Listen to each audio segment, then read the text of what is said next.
Valami baj van? Szar a kávé.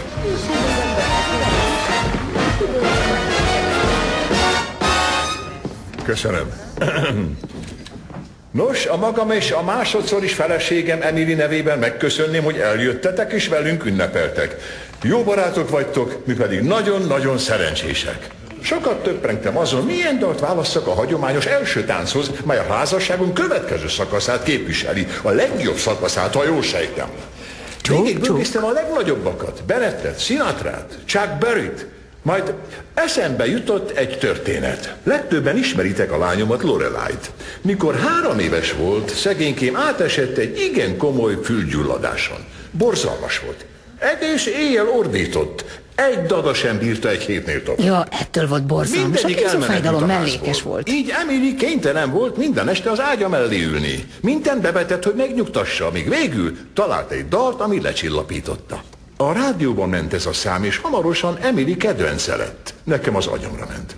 Valami nő arról panaszkodott, hogy hozzá akart menni Billhez.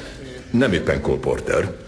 Emily folyton azzal gyötört, bárcsak Billnek hívnának, akkor ez lehetne a dalunk. Nos, Emily, ma este, és csak ma este, a nevem Bill, és ez a mi dalunk. Indítsd el, Johnny, a kezét, madám.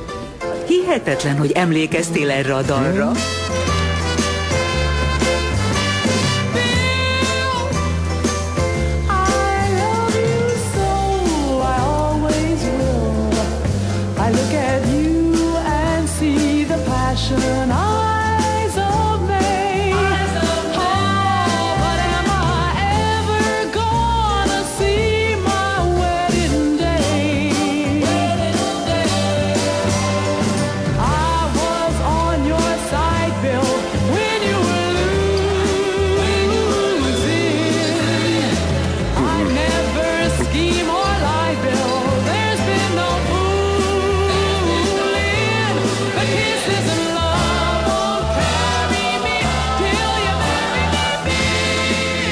Gyakrabban kéne külön élnünk. Vigyázz a szádra.